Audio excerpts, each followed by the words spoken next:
Hello, everyone. Welcome back to the Queen of TV channel. Let's get into some quick things first before we start our intro.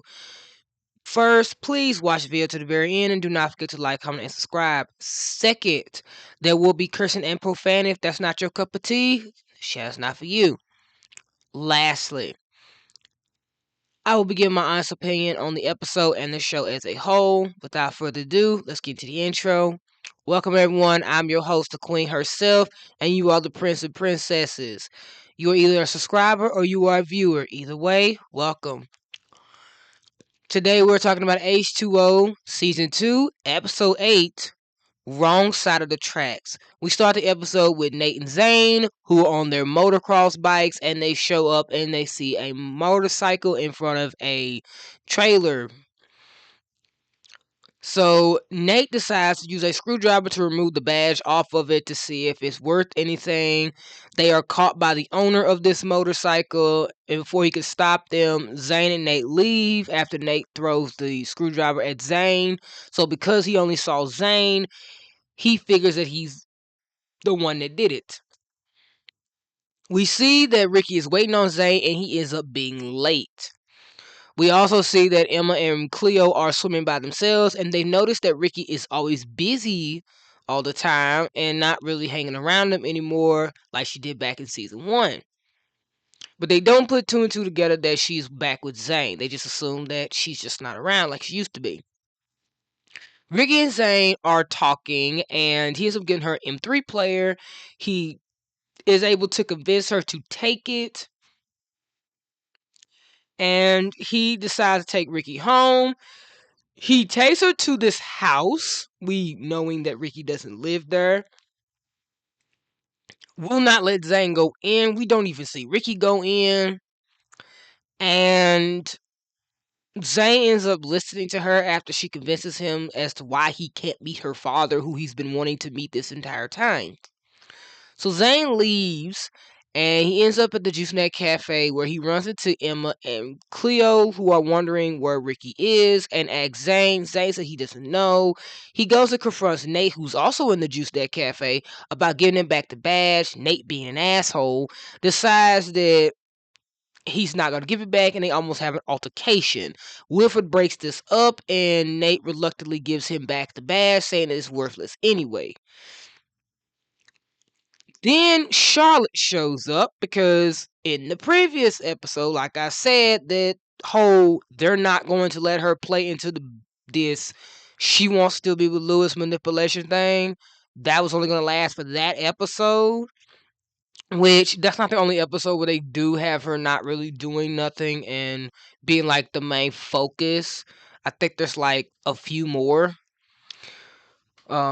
like it is with Nate. This is one of Nate's episodes to prove that he is an asshole. But in this one, Charlotte apparently wants to continue this whole she's fin to make Cleo think there's something going on with her and Lewis and cause a conflict between the two of them. So she shows up and asks if her and Emma have seen Lewis. They say no. Charlotte ends up giving them Lewis's jacket. She asked them if they could give him back to him when they see him, and Emma did ask her like, why don't you just give it back yourself? Which, yeah, gonna get to that in the review. She Charlotte says that, I mean, if it's gonna be a problem, Cleo says no, it's not. They'll give the jacket back, and Charlotte said, "I knew you would understand." Cleo, it says that she's fine when Emma asks her if she's okay. Well, we cut back to Zane, who is trying to return the badge to the owner by putting it back on the motorcycle. He's caught by the owner, and they have a little argument, and we see that someone's watching them from the inside, and we see that that person is Rikki. So this is Rikki's father. This is where Rikki actually lives, and she hasn't told Zane this, that she's not from money. She's actually very poor, which, I mean, we all knew this. So it wasn't like it was a humongous secret. But obviously, Rikki is embarrassed by her financial situation, which also explains why she is the way she is because of how she was brought up. People born in these type of family situations obviously tend to act like this. And I'll get more on that in the review. Her dad and her are talking, and he says that if he ever saw Zane again, because he didn't know his name, I'm just adding that in there. He don't know what he would do. Like, he's just glad his daughter would never be with someone like that, which he doesn't know that that's her boyfriend. Rikki ends up going to the Juice Net Cafe, where she quickly leaves because Zane shows up and they're talking, and Lewis catches them and notices that something is off between the two of them. Rikki gets mad at Zane, giving him back the M3 player, telling him to leave her alone, much to his confusion.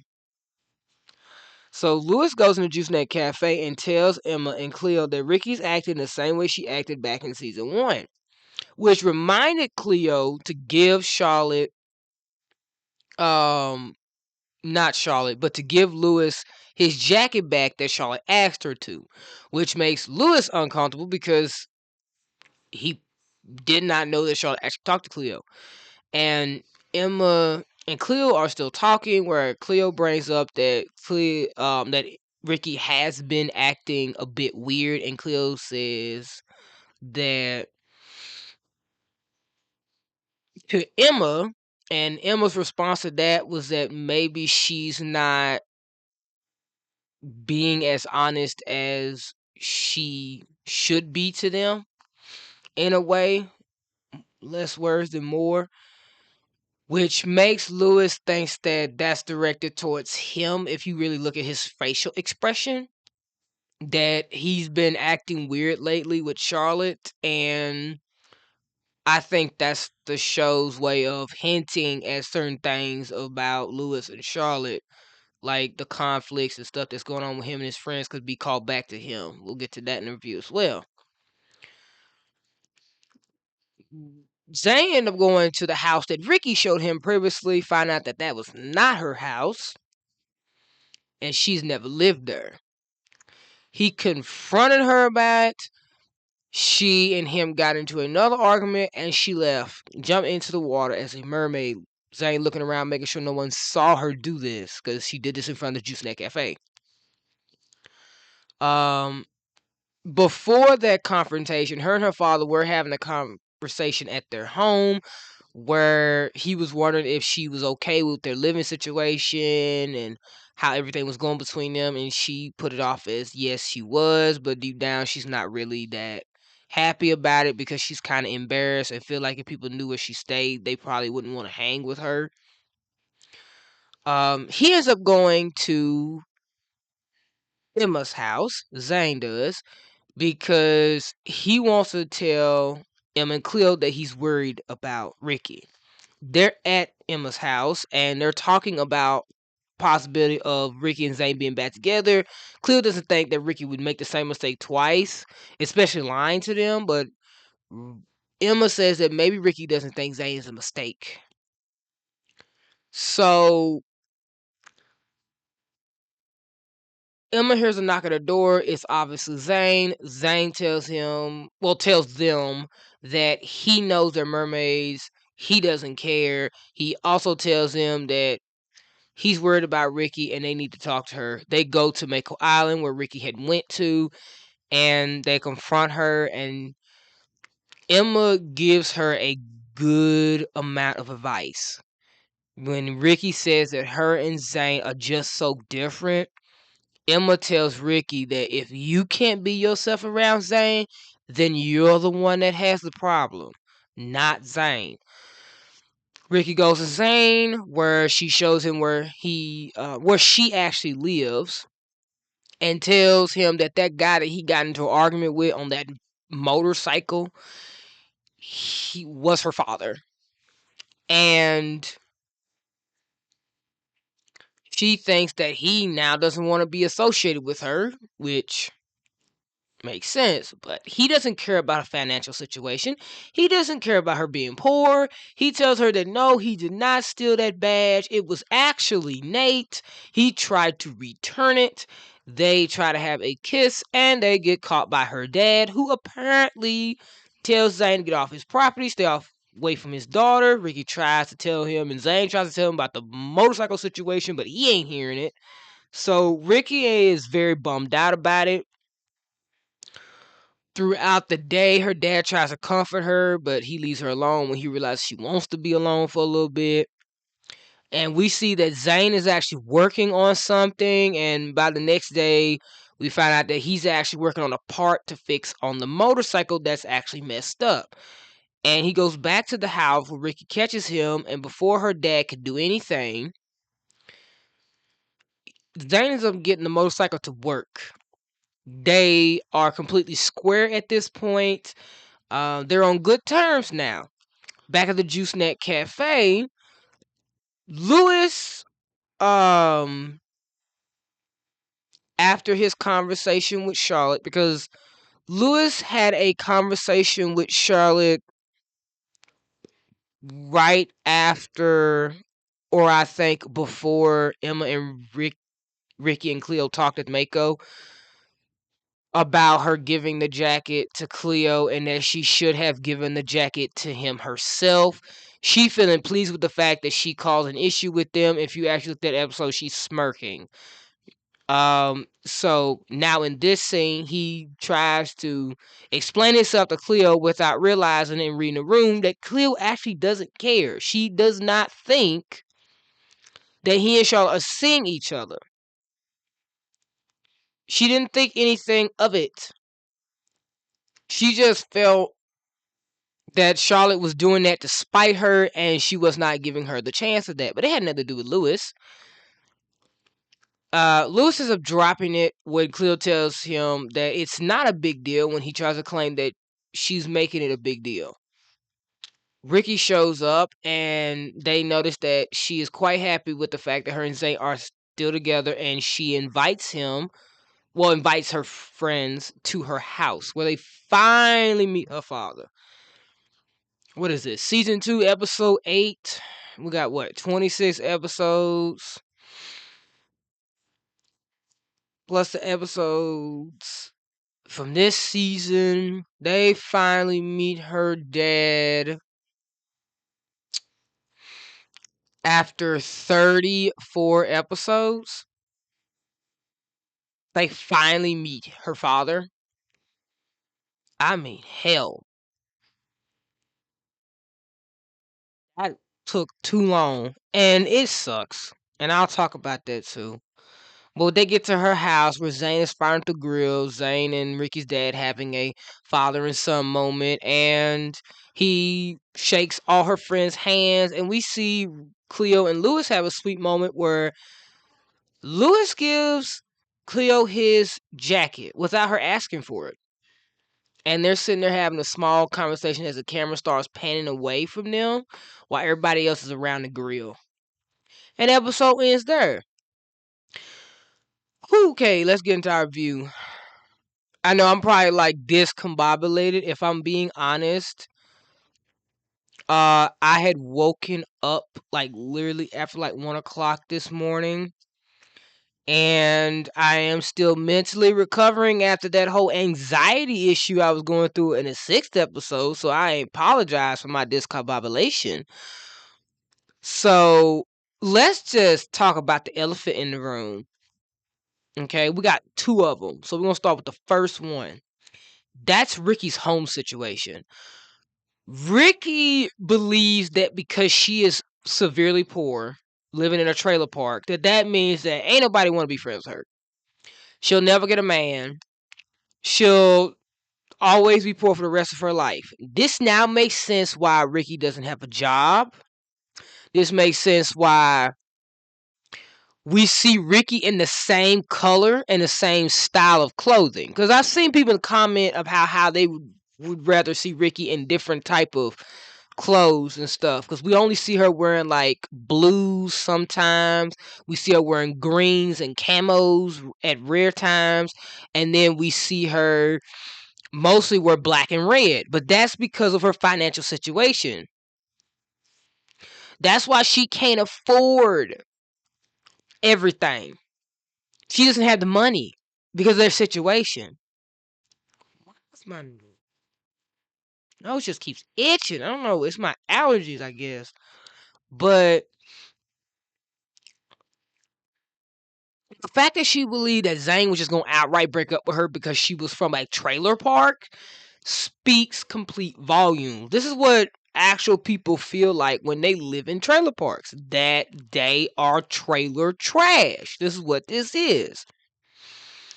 So now that we know Rikki's financial situation, we can contest that when it comes to like dealing with things with communication and all that, her and Cleo have a different assessment of it. This is why Rikki isn't tactful. This is why she isn't remorseful. We saw her father react to Zane. He was not willing to listen to Zane's side. He just assumed that Zane was a criminal, a crook, a thief because of where he come from. This is what Rikki was raised under. With Cleo, with her changing financial situation and her broken family situation, we can see why Cleo's acting the way she is.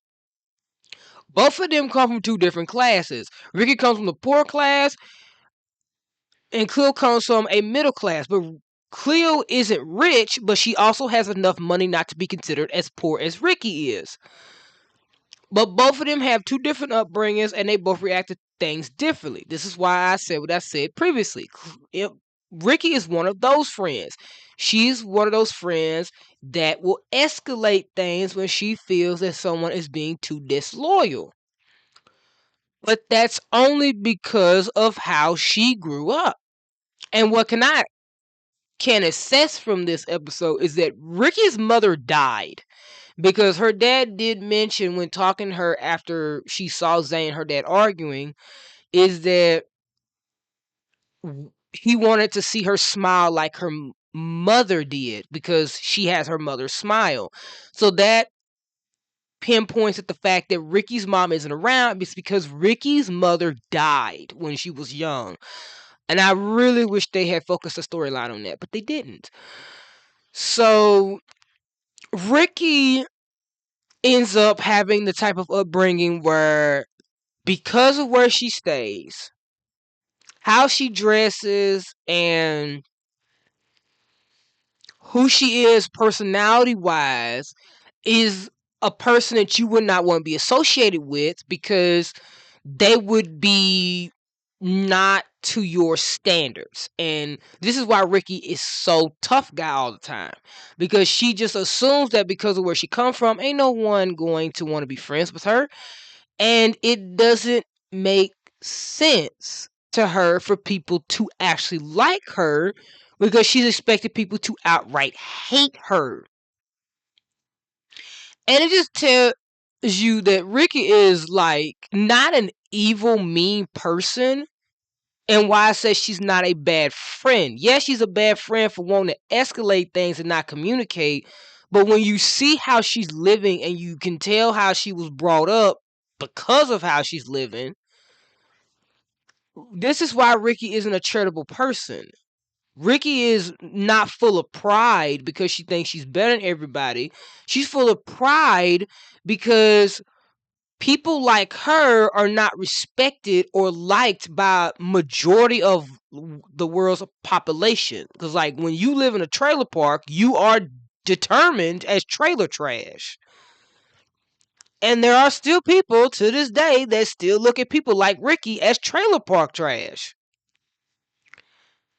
If you've ever seen the TV show Boy Meets World, you know the character Sean on there. He too was from the trailer park, and you could tell how his family was and how his upbringing was. So when you look at him, you can see Rikki. So it makes perfect sense why Rikki is the way she is. And I'm not trying to purposely be hard on Rikki because I know that Rikki has her moments. And I know I have been hard on Rikki, and I've said that Rikki has nothing to lose and that Rikki can be selfish, like literally since the beginning of the season. But I'm not saying that to try to not understand that, look at her situation, maybe that's why she's like this. That's not what I'm doing. What I'm saying is that I'm not criticizing her in a negative way. I'm criticizing her for how she chooses to treat people in certain situations. Though I understand her family situation, though I understand where she's coming from. Same thing with Cleo. Like I did previously with Cleo, admitting that Cleo was mean to Lewis despite what she was going through and how frustrated she was, it didn't give her the right to take her frustration out on other people. That's the same thing with Rikki. Just because of how Rikki's living does not give her the right to take out her problems of how she is living out on other people. I'm not doing that to be criticizing people in those situations. I'm saying that when you go through things like this, and your livelihood is as bad as Rikki's is, it does not give you the right to just assume people will despise you and you just choose to push those people away without giving them a chance to know you. And that Rikki is a hard person to approach because she is off-putting and very strong in her confidence and how she assesses things, because that's just who she is. I love Rikki to death. I'm not criticizing her for judgment. I am only trying to call out the problems that she has because those problems stem from her home life. I love her to death. Okay? I will gladly give Rikki passes on certain things. Though I may criticize her, I love Rikki to death. And if I would, because I think I am, going to make a video on all the things that Rikki has done and my literal understanding and acceptance of things that I'm willing to accept from her despite the wrong in it. Okay? With the second elephant in the room is the Cleo, Lewis, and Charlotte saga. Charlotte is back on this manipulation train where yet again she's trying to make Lewis look bad in front of Cleo. I do not know why Charlotte is assassinating Lewis's character to Cleo. No, that's a lie. I do know why. She wants them not to be as close as they used to be.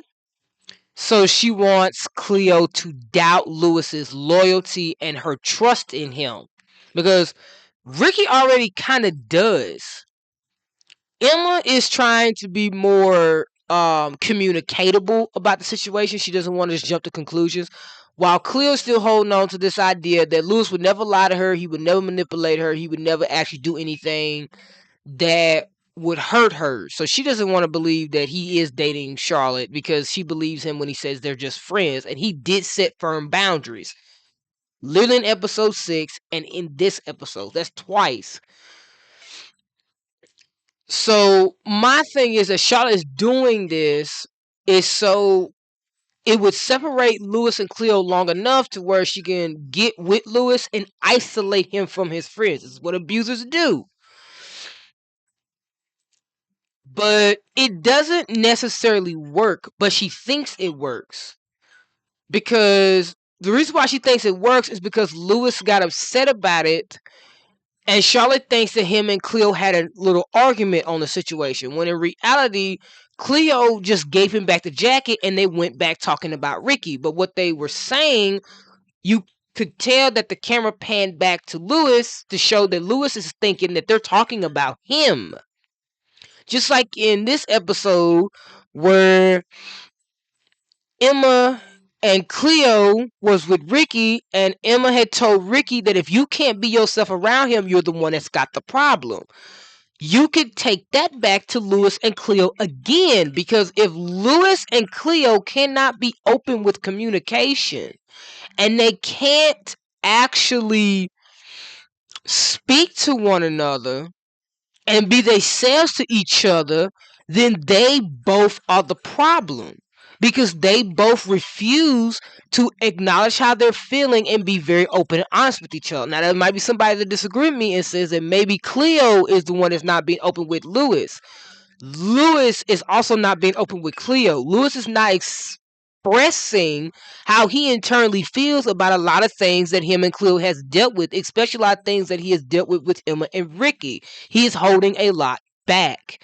And he will eventually get frustrated and then bring that out in the 10th episode, which he'll regret. But that works both ways on both of them. And I feel like Charlotte, to an extent as well, as she's not being open and honest about her feelings with Lewis because obviously he rejected her and she refuses to accept that rejection.